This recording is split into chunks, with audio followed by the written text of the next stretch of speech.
The last time presidential historian Alan Lickman was with us, he stood by his 13-key presidential prediction model, saying Joe Biden would win the 2020 election. And this morning, Mr. Lickman joins us live to talk to us once again. Alan, how are you doing? Very tired, but feeling very vindicated. This is my 10th consecutive correct prediction since I predicted Ronald Reagan's re-election in April 1982. All right, we know you called the Biden victory, and it looks like it is heading that way. But do you expect this is just going to turn into a huge mess with all of these legal threats, Twitter rants? What do you think?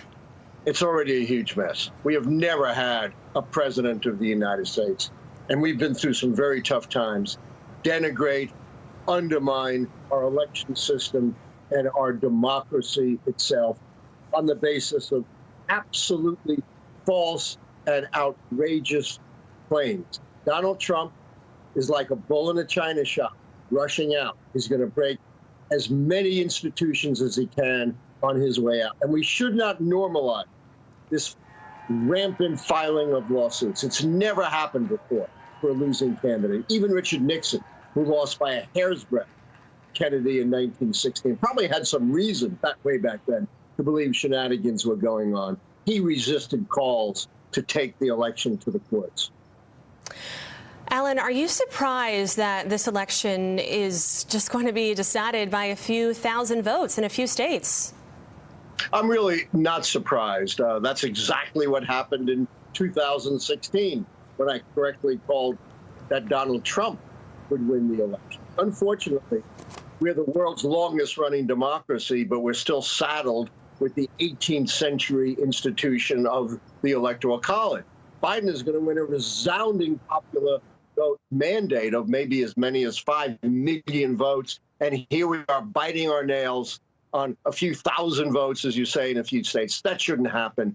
It's more than past time to move away from the Electoral College, but that is very, very hard to do because the small states so benefit from it. When the founders set it up, there was only a 5-to-1 gap between the most and least populous states. Now it's approaching 70-to-1.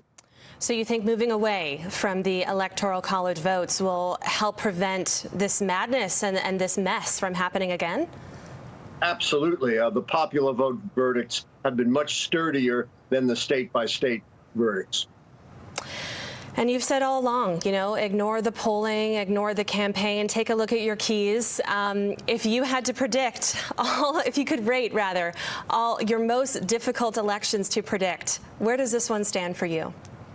Oh, it's very high because we had such an unprecedented president of the United States, breaking our institutions. We've had blatant attempts at voter suppression. But as you know, I did not abandon my prediction. I stuck by it, and heaven forbid, and I'm going to give you a little bit of advice. You probably won't take it. I'm giving it to all the journalists. Never, ever again publish a horse race poll. All they do is mislead us and perhaps distort the vote. Polls are not predictors. They are abused as predictors, and they have huge errors, not just statistical error, but error in estimating likely voters. They way underestimated the Trump vote. So that is one aspect of election coverage that needs to be abolished forever. They can't save it. They thought they fixed it this time, and the errors were worse. Yeah. All right, Alan. I hope you get some sleep. Thank you so much again for joining us this morning, and I hope to see you soon. That sounds good. Take care. All right, 7:22 now on